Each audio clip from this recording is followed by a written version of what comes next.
Kreş Örgü Atölyesi'nden herkese merhaba. Bugün çok şık görünümlü, bahar ayında da yaz ayında da kullanabileceğiniz bir yelek anlatacağım. Özellikle askılı bluz ve elbiselerinizin üzerinde çok hoş duracak. Şimdi beden ölçülerine göre zincir sayısını, santim ölçülerini vermeye çalışacağım. Ne kadar yumak gitti, kaç gram kullandım ve kullandığım tığ hakkında bilgi vereyim hemen. Koton ip kullandım. %100 koton ip. Marka adı maalesef veremiyorum. Tığım 3,5 numara ama 3 numara kullanmanızı tavsiye ediyorum size koton ip kullanıyorsanız. Yani ipinizin istediği numaradan biraz daha küçük kullanmanızı tavsiye ediyorum. Daha kalıp gibi durabilir. Ben biraz daha bol yaptım ama küçük tığla örseydim bence daha iyi olurdu 3 numarayla. Sizin tercihiniz tabii ki. Yaklaşık 500 grama yakın ip gerekti. Yani small ve medium beden için 500 grama yakın ip gitti. Eğer daha büyük bedenseniz her beden için 100 grama yakın ekstra ip almanız gerekebilir. Şimdi bedenlerden kastım da large, x large gibi. 38, 40, 42 değil yani. Şimdi şöyle başlıyoruz. İlk sıra temel sıra. Temel sıramızda modeli örmeyeceğiz. 3 tane zincirle yukarı çıkacağız ve her bir başlangıç noktamı elimle tuttum. Her bir boşluğun içine, zincir boşluğunun içine yan yana ikili trabzanlar yapıyorum. Burası sıranın sonuna kadar her bir boşluğun içine bir tane ikili trabzan yaparak temel bölümü oluşturuyorum.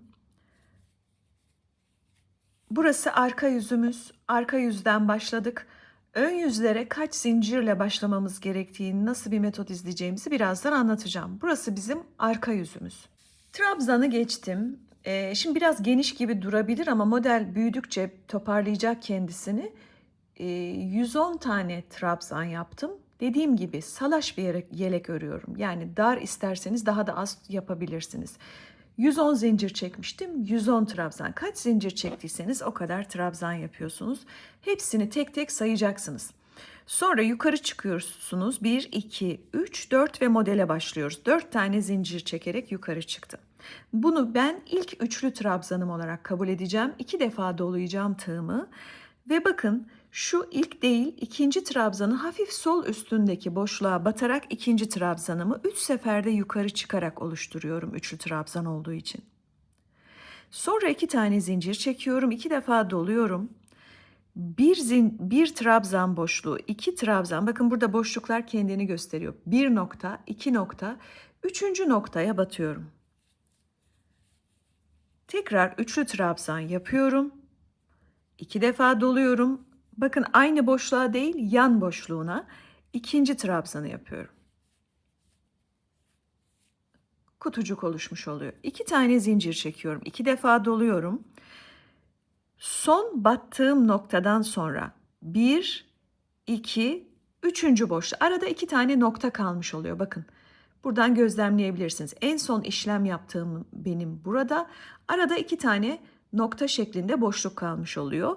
Üçüncüsüne üçlü trabzan yukarı çıktım. 2 defa doluyorum. Tekrar yine onun yanındaki boşluğa da ikinci üçlü trabzanımı yaparak böyle uzun bir kutucuk oluşturuyorum. 2 zincir çekiyorum. 2 defa doluyorum. 1, 2 boşluk. Üçüncüye tekrar yine aynı metodu uygulayarak sıra sonuna kadar ilerliyorum. 2 tane zincir, 2 defa doluyorum. 1, 2, üçüncü boşluk.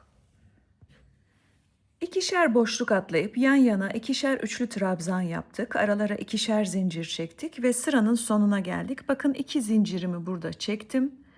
2 defa doluyorum. 1, 2 boşluk atlıyorum. Üçüncü boşluğa bir tane üçlü trabzan ve dördüncü boşluğa bir tane üçlü trabzan yapıp sıramızı tamamlıyoruz. İlk sıramız bitti. Temel sıradan sonraki ilk sıra. Şimdi bu başlayacağım ikinci sıra aslında tüm model boyunca takip etmeniz gereken metot olacak. Bu ikinci sırayı iyi anlarsanız başlangıç ve sonunu, bütün model boyunca aynı metodu uygulayacağınız için hiçbir sıkıntı yaşamazsınız. 1, 2, 3, 4 her zaman 4 zincirle başlıyorum. Bunu ilk trabzan kabul ediyorum başlangıçta. 2 defa doluyorum Ve ikinci trabzanın bakın hemen üzerindeki noktaya bir tane daha üçlü trabzan yapıyorum. Böylece 2 tane üçlü trabzan görüntüsü vermiş oluyorum burada. Araya 2 tane zincir, 2 defa doluyoruz ve bir sonraki trabzanların tepe noktalarına üçlü trabzanlar yapıyoruz. Bakın yine 2 tane üçlü trabzan yaparak bir dikdörtgen kutucuk oluşturdum. Sonra 2 tane zincir, 2 defa doluyorum. Tekrar yine trabzanın tepe noktasına 3 seferde yukarıya çıktığım bir trabzan. Onun yanına yine 2 defa dolayarak 3 seferde yukarı çıktığım ikinci trabzanımı yapıyorum. Ve tekrar yine 2 tane zincir çekerek sıra sonuna kadar bu metodu izliyorum.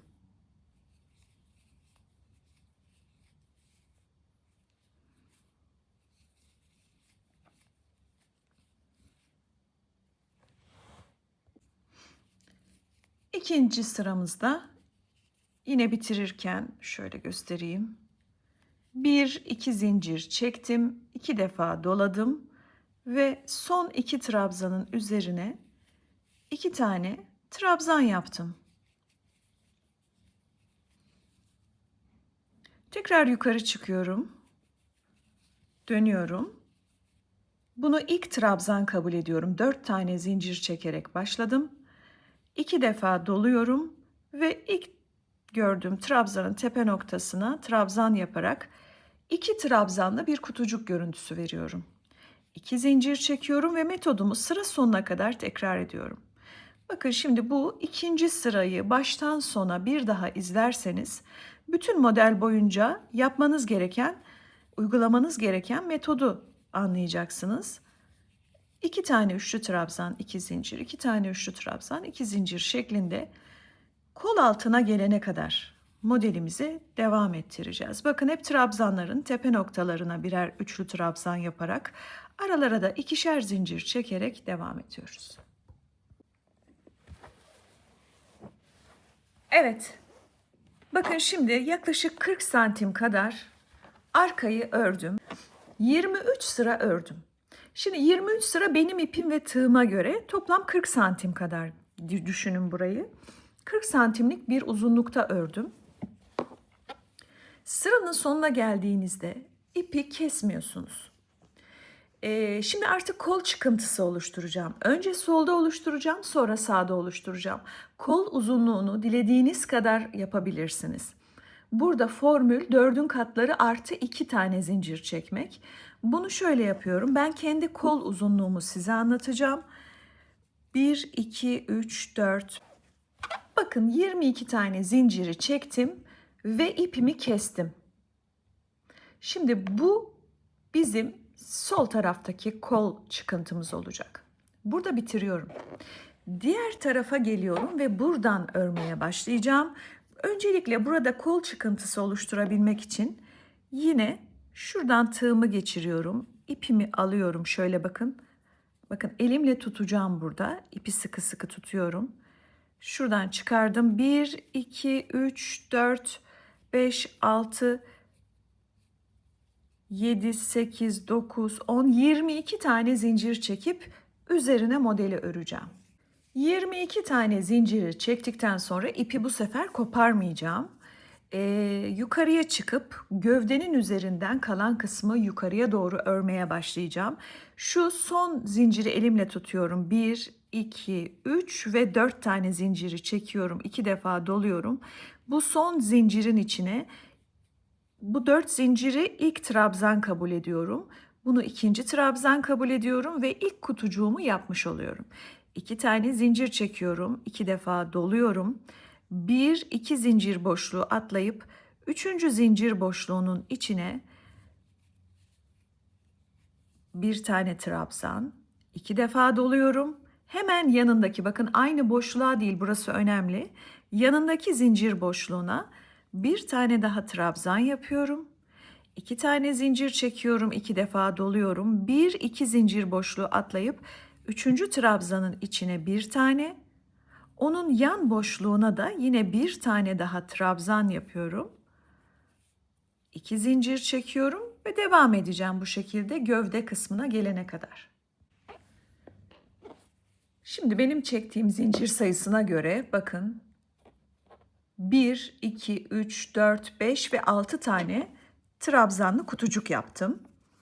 Burada böyle 2 tane zincir boşluğunuzun kalması lazım.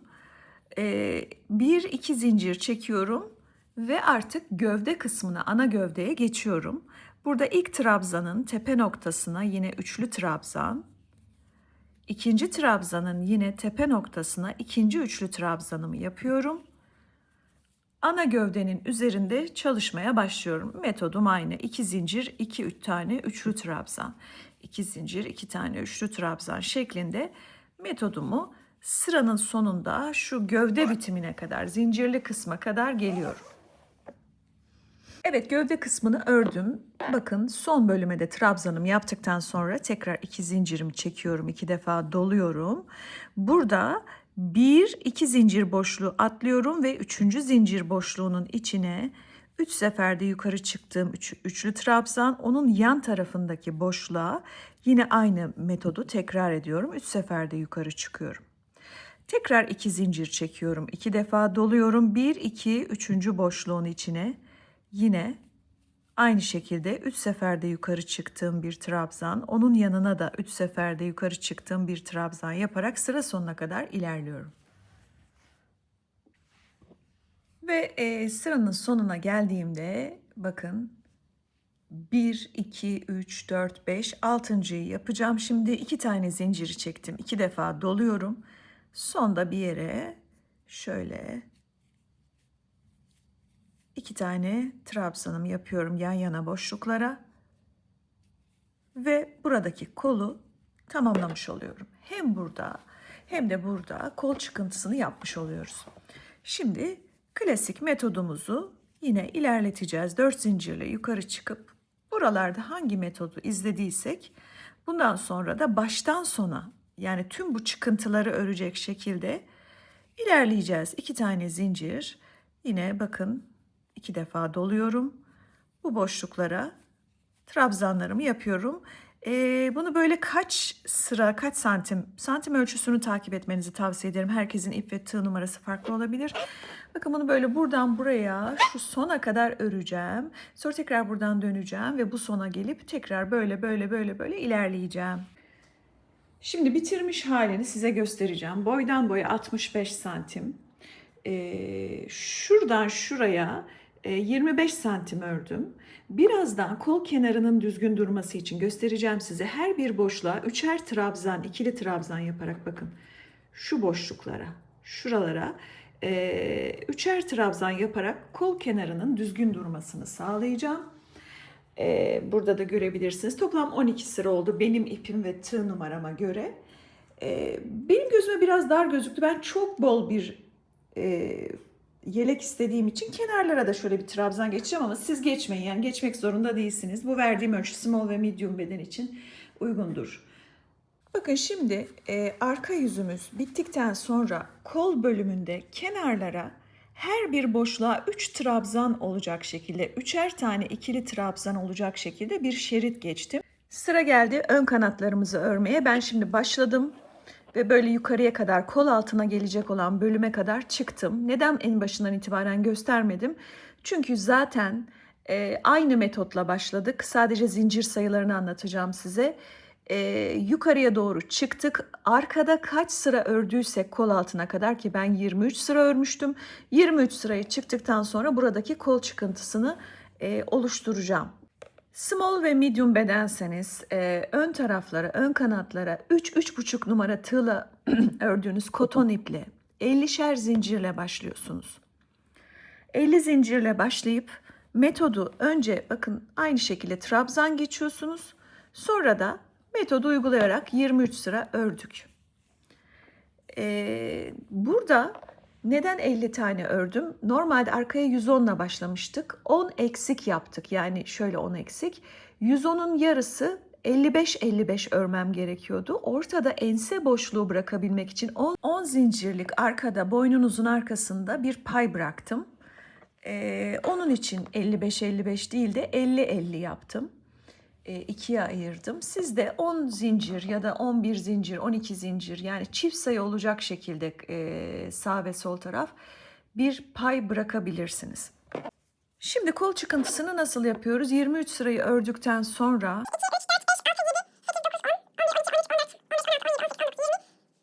22 tane zincir çektim. Buraya da aynı şekilde arkaya kaç zincir çektiyseniz ön kanatlara da aynısını çekiyorsunuz.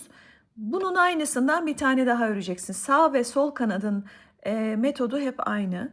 Şimdi bunu çektikten sonra son noktayı elimle tutuyorum. 1, 2, 3, 4. 2 defa dolayıp diğer kol çıkıntısında hangi metodu uyguladıysam burada da aynısını uyguluyorum. 2 tane zincir, 2 defa doluyorum. 1, 2 boşluk atlıyorum. 3. Üçüncüye şöyle şu şekilde. Arkada bu kol çıkıntısındaki şu kutucukların sayısı 6 taneydi. Burada da 6 taneyi buluyorum. Yani bakın, kol çıkıntılarındaki kutucuk sayılarının eşit olması lazım. Birinde 5, birinde 6 olursa kolda dengesizlik olur. O yüzden kolda 6 tane kutucuk yapıyorum. Benim ölçüme göre 1, 2, 3. Yani benim kol uzunluk ölçüme göre. Siz daha uzun yapıp daha fazla kutucuklu bir kol oluşturabilirsiniz. Şimdi bundan 6 tane oluşturacağım. 1, 2, 3, 4, 5, 6 tane oluşturduktan sonra 2 zincir çekiyorum. 2 defa doluyorum ve ana gövdeye geçiyorum. Bunun tepe noktasına yine. Yani arkada nasıl metot izlediysek aynısı aslında. Çok detaylı anlatmaya gerek yok. Aynısını burada da uyguluyorum.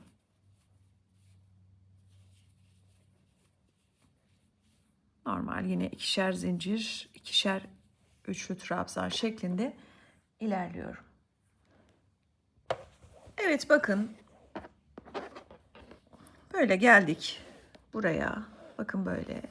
Şimdi bundan sonraki yine 4 zincirle yukarı çıkıp metodu tekrar edeceğim. Böyle bu şekilde yukarıya doğru arkada kaç sıra ördüyseniz öreceksiniz. Sonra kenarlara şerit örmeyi göstereceğim. Bakın şimdi böyle buradan buraya tıpkı arkada olduğu gibi 12 sıra örerek bitirdim. Şu anda yapmam gereken ön yaka kısmı olacak olan şu bölüme, bakın, kollara ördüm. Her bir boşluğa trabzan örerek ön tarafta bir şerit oluşturmak. Dediğim gibi ön kanatları ikisini de ön arka fark etmeyeceği için, sağ sol bölümünün tekniği fark etmediği için aynı metotla ikinci parçayı da öreceksiniz. Bu aynı metotla öreceğiz. Şimdi bakın şu uçtan şöyle göstereyim. Kolumuz burada, kol çıkıntımız. Ön tarafta göğüs bölümümüze denk gelecek aşağı kısımdan, yani şu bel bölümünden tığımı geçirdim. Aldım şöyle. 3 tane zincirle yukarı çıkıyorum. Böyle elimle açıyorum. Bakın, her bir boşluğun arasını böyle elimle açacağım. Bu ilk trabzan gibi kabul edelim. Buraya ilk başta şöyle 3 tane trabzan yapabiliriz. 3 zincirden sonra 3 trabzanla ilk boşluğu doldurduk. Sonraki boşlukları bakın böyle elinizle açarak gideceksiniz. Bu tekniği kollarda da uygulayacaksınız. Diğer ön kanadın göğse denk gelen şerit bölümü olarak da uygulayacaksınız. Bakın böyle elimle açtım. Her bir boşluğun içine 3'er tane trabzan. Her bir boşluğa 3'er tane trabzan. Bu şekilde yukarıda boyun bölümüne kadar çıkıyorsunuz. Omuzlara hiçbir şey yapmıyorsunuz. Boynunuza kadar böyle her bir boşluğun içine 3'er tane ikili trabzan yaparak çıktınız. Bakın böyle yukarı doğru ilerliyorsunuz. Böyle başladım etek ucundan yukarıya doğru çıktım tam yaka kısmına kadar. Gördüğünüz gibi her bir boşluğun içine 3'er tane trabzan yaparak geldim. Burada da son 3 tane trabzanımı yaparak bitiriyorum. Diğer ön kanatta da aynı metodu uygulayacağım. Değişen hiçbir şey yok. Metodumuz hep aynı. Ve aynı metodu bakın bu arada kollarda da ördüm. Üçer tane her bir boşluğun içine üçer tane trabzan yaptım. Arka taraftaki kol kenarlarına da yine aynı şekilde üçer tane trabzan yapıyorsunuz. Şimdi toplu halde yani toplu halde dediğim ikisini birden böyle ön kanatları göstermek istedim size. Şimdi toplu halde yani toplu halde dediğim ikisini birden böyle ön kanatları göstermek istedim size. Ön kanatlarda da yine aynı şekilde kenarlara trabzan geçtim şuraya kadar. Kol kenarlarına trabzan geçtim. Biraz dar gözüktüğü için gözüme. Bir de düzgün durması için tam ön tarafa şerit olacak şekilde. Çünkü biz trabzanla başlamıştık. Buraya yine her bir boşluğun içine üçer trabzan yaparak yukarıya kadar geldim. Şimdi dikişi nasıl yapacağız onu göstereceğim. Evet, böyle üst üste koydum. Şimdi tersinden dikeceğim. Şuradan geliyorum, başlıyorum dikmeye şöyle şuraya kadar.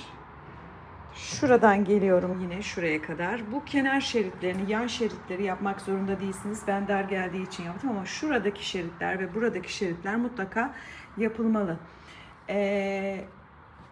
Şimdi dikişi göstereceğim size. Sonra bitmiş halini bulabilirsiniz. Bakın burada da böyle bir ense boşluğu oluşturduk. Önleri arkadan biraz daha az başlamıştık hatırlarsanız. Böyle bir ense boşluğu oluştu. Evet, bitmiş halini şimdi size gösteriyorum. Bakın şuralardan bir şerit geçtim. Yukarıya buradan geçtim. Arkada herhangi bir trabzan yok. Kenarlara geçtim. Kolun kenarlarına geçtim. Ben şuraya dar olduğu için biraz geçtim ama geçmek zorunda değilsiniz. Ve bitmiş hali bu şekilde yeleğimizin. Anlaşılmayan bir şey olursa yorumlara yazabilirsiniz. Abone olmayı unutmayın. Hepinize kolay gelsin.